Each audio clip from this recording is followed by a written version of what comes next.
like a lot of people look at you and they think GSP's, you know, he's the man, he's the baddest man on the planet. No one can touch him. But you were actually bullied as a child, right? Yeah, I had a lot of problems when I was at school. I'm from the countryside. You know, I'm not from a city. I'm from a countryside. So I used to go in a school in a small community, and they used to have a lot of the kids. They had a special program. They were called TGA. Like it's an abbreviation.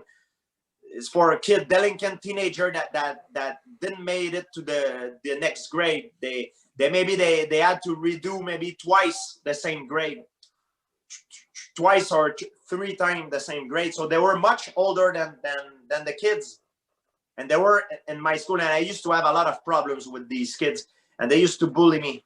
So a lot of time when I was at school, and instead of thinking of and focusing on what the teacher was saying in front of the class, I was focusing on how am I gonna get my books in my locker, then run to the bus before I get caught by the bully.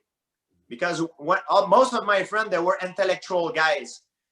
I'm an intellectual person myself, but I was an athlete. I've always been good in sport, which made me have problems with the guys in the school, because I was good in sport, you know. So and I was hanging out with the intellect people, with not the cool group of people.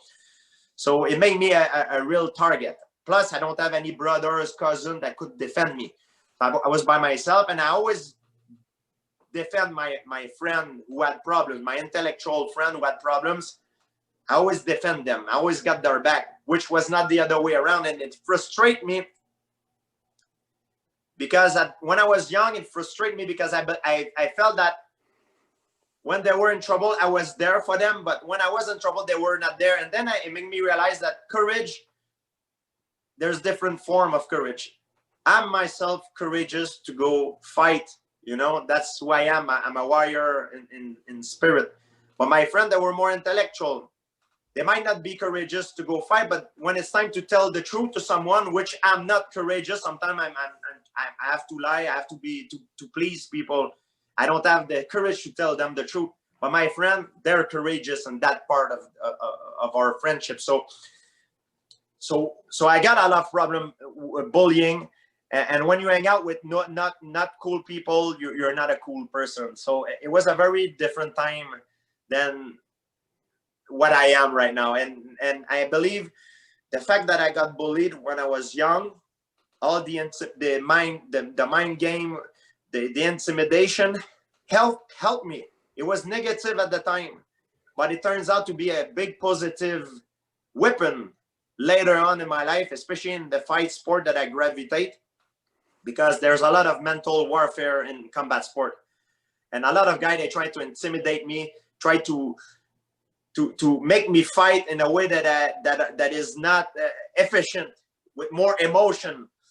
And I believe because I was victim of bullying when I was young, I'm able to control myself way better nowadays, and to deal with the intimidation with the bullying that I face and fighting. It's nothing for me. It's a joke, because I'm used to be bullied by guys that I know they are gonna kick my ass, because they're 3 older and bigger guys than me, and now fighting only one guy in a fight in a cage with a referee that is that I believe I'm gonna be beating him. It's nothing for me. So I believe it turns out to be a positive thing. So bullying, it's a good thing for me right now.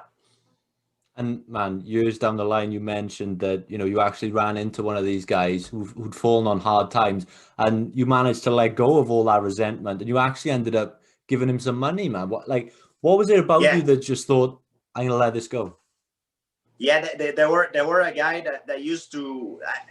It was many guys that was beating me. Many guys. Like, I can tell you so many stories. Like, I got spit on, and in Canada, the advantage that we have, like, I can't complain, because in Canada, where I grew up, there were no weapon. You get a beating. It's the good old beating. Maybe there are 2-3 guys, but you get a beating. There's no knife, nothing.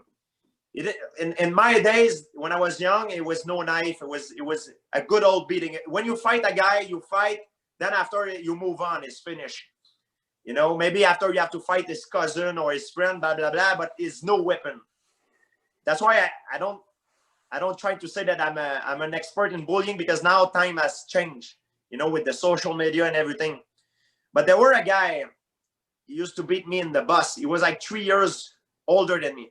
And when you're young, when you're like 9 years old and the guy is 12 years old, is a big difference than when you're, for example, 25 and 28.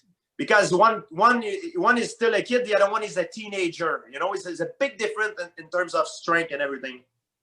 So one of the kid was beating me in the bus, and he was stronger than me. I couldn't get the advantage. He was better than me. And I made one mistake one time. I told my dad about what happened, because I always came back with scratches and stuff. And my dad, he grabbed me. He said, "Listen, you're gonna tell me what's gonna happen now." And he took me on the wall. He said, "Tell me what happened."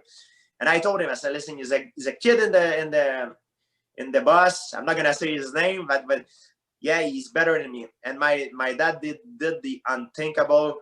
He he went he found out where the kid lives. He went to the house of the kid, talked to his dad. He said, "Listen, can you tell your kid to stop beating my kids up in the bus, because my kid need to focus on school?" And the next morning I go back in the bus, and the first thing he does is say, "Oh, you went to cry to your daddy?" And then I got so angry because I'm a very proud person. I ran to him, bang, bang, bang, get into a fight in the bus. It was a disaster. But just to tell you that I remember that my dad told me that when he went to see that kid who beat me up, he says that when he got there, he knocked at the door and his dad opened the door. He felt a very bad atmosphere in the house. We know now that this kid doesn't only live with his father, and his father was an alcoholic who beat him up.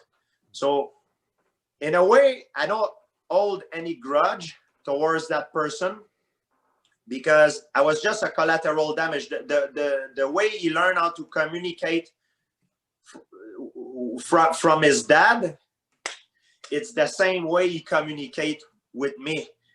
So I feel actually bad for him. And this kid, one time I was like, quite recently, I was in the corner street, and someone knocked at my door to begging for money. And that was him. That was him. I opened the window, and he looked at me, and he saw me with his eyes. He recognized me. And I could see his jaw dropping. He was like, "Holy shit," you know, like. And then I say, "I'm gonna park my car." I parked my car, and I could see in his body language he was scared that I would beat him up, but I didn't want to do that. I asked him, I said, "Hey, what's going on?" He said, "Oh, things are not going well and stuff."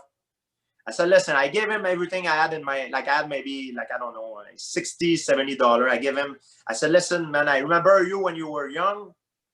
Everybody wanted to be like you. You were cool, you were tall, you were like the man, you were the coolest guy almost in our school. And now look at you begging for money. Where is your pride? You know what I mean? You can achieve everything you want in life, you know? Like, get out of here. I don't ever want to see you here." I kind of threatened him. I said, "I don't ever want to see you here." And then our paths separate.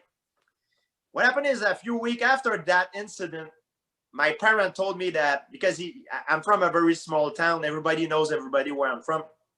That same guy, he came, knocked at my parents' house door to talk to me. And my parents said, "George doesn't live there anymore." And they say, "Oh, I just want to say that George gave me kind of a pep talk, and now I have a job. Everything goes well." And so it made me feel much better, that, like, make me feel like a revenge, so to speak. Much better than if I would have seen him and beat him up for what he did to me when I was young. So it made me feel very good. And it's a true story. Like, it looks like a Hollywood scenario movie, but it's a really true story. And I'm very happy about that.